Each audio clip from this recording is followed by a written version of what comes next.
हत्या के केस में जेल की सलाखों के पीछे एक शख्स पिता की मौत के बाद 14 दिन की पैरोल पर घर आता है। घर आने के बाद परिवार के साथ रहता है।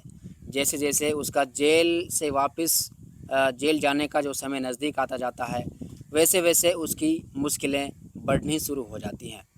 अचानक वो एक प्लान तैयार करता है। प्लान के तहत अपनी आत्महत्या कर लेता है। आत्महत्या के बाद इस मामले में नया मोड़ उस वक्त सामने आ जाता है जब वो व्यक्ति आत्महत्या करने के बाद जिंदा हो जाता है।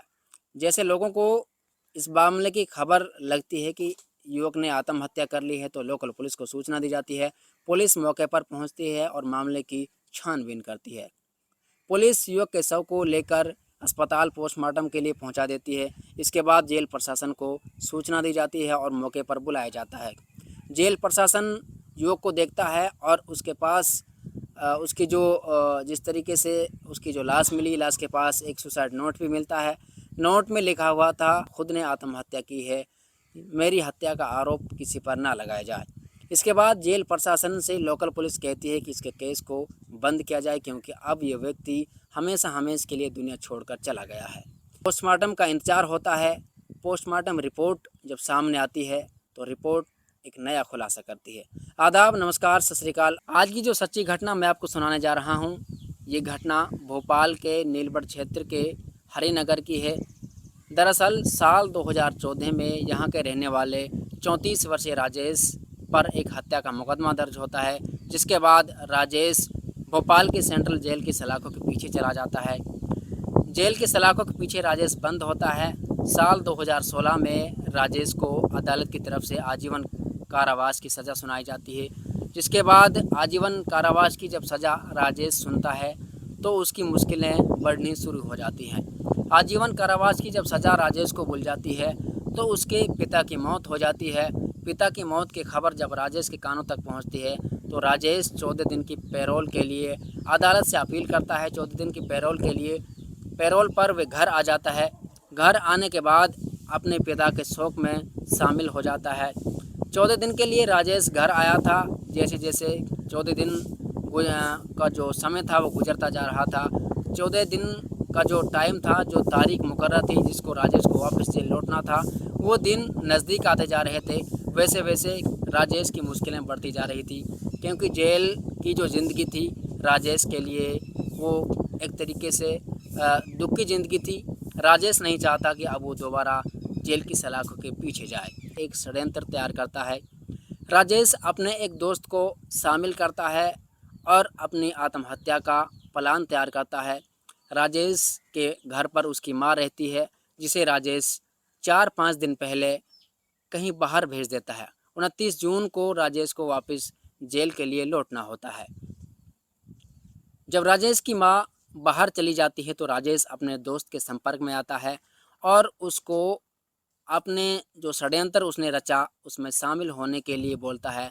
तो राजेश का जो दोस्त है वो मना कर देता है। इसके बाद राजेश उसको लालच देता है। लालच में राजेश का दोस्त शामिल हो जाता है। इसके बाद राजेश की एक पेट्रोल पंप के समीप एक युवक से मुलाकात होती है, जहां पर राजेश उस युवक को अपना दोस्त बनाता है। दोस्त बनने के बाद उसको घर पर खाने के लिए बुलाता है और उसकी दावत करता है। जब वो शख्स राजेश के घर पर पहुंचता है तो राजेश और उसका दोस्त उस तीसरे युवक को, जिससे राजेश ने दोस्ती की थी, उसको शराब पिलाते हैं और शराब के नशे में उसको इतना बेहोशी की हालत में कर देते हैं कि वो चलने फिरने की स्थिति में नहीं रहता है। इसके बाद जब राजेश और उसका दोस्त उसकी गला घोंटकर हत्या कर देते हैं और राजेश का जो कमरा था उसमें उसको बंद करके अंदर की कुंडी लगाकर किसी तरीके से छत से एक छेद करके वो बाहर निकलते हैं। बाहर निकलने के बाद उसमें आग लगा देते हैं और उसकी गला घोंटने से जिसकी मृत्यु राजेश द्वारा की जाती है और उसके दोस्त द्वारा की जाती है, उसके हाथ पैरों को बांध दिया जाता है ताकि आग लगे और आग में ये तड़पे ना और कहीं ऐसा ना हो ये ज़िंदा रह जाए। जब उसके हाथ पैर बांध दिए जाते हैं तो ऊपर से आग लगा दी जाती है मकान में और दोनों राजेश और उसका दोस्त दोनों फरार हो जाते हैं। आसपास के लोगों को जब आग की लपटें दिखाई देती हैं तो लोग मौके पर पहुंचते हैं और देखते हैं। इसके बाद पुलिस को सूचना दी जाती है, दमकल विभाग को सूचना दी जाती है। दमकल की गाड़ी मौके पर पहुंचती है तो आग को बुझाने के लिए प्रयास किया जाता है और लोकल पुलिस भी वहां पर पहुंच जाती है। जिसके बाद आग जब बुझ जाती है तो राजेश का जो कमरा था जिसमें युवक को बांधकर राजेश द्वारा पटका गया था वो मर चुका होता है और उसका चेहरा जो कि बेपहचान हो जाता है। इसके बाद राजेश द्वारा जिस व्यक्ति को बांधकर उसमें पटका गया था, पुलिस उसकी फ़ोटो लेती है और उसको हर एंगल से जांच करती है। थोड़ी देर में पुलिस की नज़र एक सुसाइड नोट पर पड़ जाती है जिसको राजेश ने लिखकर उस व्यक्ति के समीप रखा हुआ था, जो कि किसी तरीके से जला नहीं था, आग के जलने से बच गया था, जिसमें साफ साफ लिखा हुआ था, मैं राजेश आज अपनी मर्जी से आत्महत्या कर रहा हूं, मेरी आत्महत्या का आरोप किसी पर ना लगाया जाए। पुलिस समझ जाती है मैटर को कि राजेश ही है जिन्होंने खुद आत्महत्या की है। इसके बाद डेड बॉडी को पोस्टमार्टम के लिए अस्पताल ले जाया जाता है। पुलिस वहां उसका पोस्टमार्टम कराती है। इसके बाद पुलिस जेल प्रशासन को सूचना देती है और जेल प्रशासन को मौके पर बुलवाया जाता है। जेल प्रशासन के अधिकारी पहुंचते हैं और वो उस सुसाइड नोट को पढ़ते हैं जो राजेश के द्वारा जो षड्यंत्र रचा गया और उसके समीप जो सुसाइड नोट मिला उसको पढ़ते हैं। उसको पढ़ने के बाद लोकल पुलिस जेल प्रशासन को बोलता है कि अब इसकी फ़ाइल को बंद कर दिया जाए, क्योंकि अब वो व्यक्ति जीवित नहीं रहा तो फाइल किसके सहारे चलाई जाएगी। इसके बाद पोस्टमार्टम की जब रिपोर्ट सामने आती है तो इस मामले में नया खुलासा आता है, चौंकाने वाली बात सामने आती है। पोस्टमार्टम की रिपोर्ट में आता है कि राजेश की मौत आग लगने से नहीं, दम घुटने से नहीं, बल्कि गला घुटने से हुई है। जैसे ये रिपोर्ट पुलिस के सामने आती है तो पुलिस का शक कहीं ना कहीं गहरा जाता है। इसके बाद उस इलाके का एसएसपी भी रिपोर्ट को देखता है और उन फ़ोटोज़ को देखता है जिनमें राजेश की बॉडी जली हुई अवस्था में मिली और राजेश के जो पैर थे वो चिपके हुए मिले। एसएसपी देखते हैं कि जब व्यक्ति जलता है तो वो तड़फड़ाएगा तो कहीं ना कहीं उसके पैर चिपक नहीं सकते। इससे कहीं ना कहीं पुलिस का शक और गहरा जाता है। एसएसपी आदेश देते हैं कि इस मामले की दोबारा से जांच की जाए।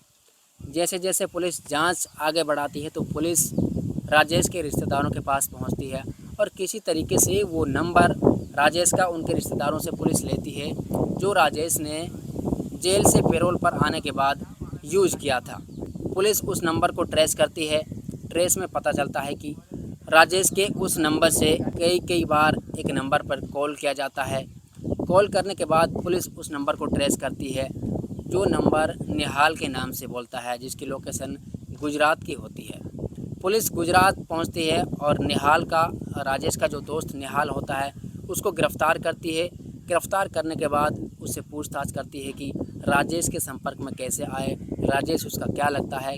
तो वो सारी बातों का खुलासा करता है और बताता है कि राजेश मेरा दोस्त है, उसने मुझे लालच देकर इस हत्याकांड में शामिल किया था। ये जो डेड बॉडी पुलिस को मिली ये राजेश नहीं बल्कि किसी तीसरे व्यक्ति की थी जिसे राजेश ने अपना दोस्त बनाया था और फर्जी राजेश बनकर उसकी आत्महत्या का जो षड्यंत्र राजेश द्वारा रचा गया था। दोस्त ने पुलिस के सामने कबूला कि राजेश ने ऐसा इसलिए किया क्योंकि अब वो पैरोल के बाद दोबारा जेल की सलाखों के पीछे जाना नहीं चाहता, क्योंकि जेल की जो ज़िंदगी थी उससे कहीं ना कहीं वो परेशान था और अपने आप को मरा हुआ लोगों के सामने, पुलिस के सामने साबित करके और ज़िंदा रहना चाहता था। पुलिस उसके दोस्त को गिरफ़्तार करती है और उसको अपनी हिरासत में लेती है। एक दिन राजेश का उसके दोस्त जो पुलिस की कस्टडी में था उसके फ़ोन पर फ़ोन आता है तो राजेश उसे हाल चाल जानता है, इलाका की जो जानकारी जुटाता है कि इस तरीके का फ़िलहाल वहाँ पे किस तरीके का माहौल है। जैसे ये नंबर पुलिस के सामने आता है तो पुलिस उस नंबर को भी फिर लोकेशन पर लगा देती है। इसके बाद पुलिस राजेश के दोस्त के साथ उस लोकेशन पर पहुंचती है, उस जगह पर पहुंचती है जहां पर राजेश भेष बदलकर छिपा हुआ था। पुलिस राजेश के दोस्त को लेकर पहुंचती है और सेवल वर्दी में पुलिस के लोग पहुंचते हैं और राजेश का जो दोस्त है वो राजेश से बोलता है कि वो फ़िलहाल परेशानी में है और उनसे मदद चाहता है। राजेश को इस अपने दोस्त पर दया आ जाती है और वो उस ठिकाने पर पहुंच जाता है पुलिस को लेकर, जहां पर राजेश छिपा हुआ मिलता है। वहां पुलिस राजेश के दोस्त की मदद से राजेश को दबोच लेती है। उसके बाद दोनों का रिमांड लिया जाता है, पूछताछ होती है। पूछताछ में राजेश बताता है कि वो जेल की जो ज़िंदगी थी उससे कहीं ना कहीं दुखी था। अब वो दोबारा नहीं चाहता कि वो जेल की सलाखों के पीछे फिर से जाए, इसीलिए उन्होंने इस षड्यंत्र को रचा। आज की ये कहानी, आज की ये हकीकत उस शातिर हत्यारे की है जो पहले एक मर्डर करके जेल की सलाखों के पीछे चला जाता है और फिर फर्जी तरीके से एक क्राइम रिपोर्ट देख करके, क्राइम कहानी देख करके अपनी आत्महत्या का षड्यंत्र रचता है और फिर जेल की सलाखों के पीछे चला जाता है। और फिर जब पैरोल पर वापस लौटता है तो खुद आत्महत्या फर्जी तरीके से करने के बाद इस सारे मामले से, जेल की सलाखों से बचने के लिए इस सारी वारदात को अंजाम देता है।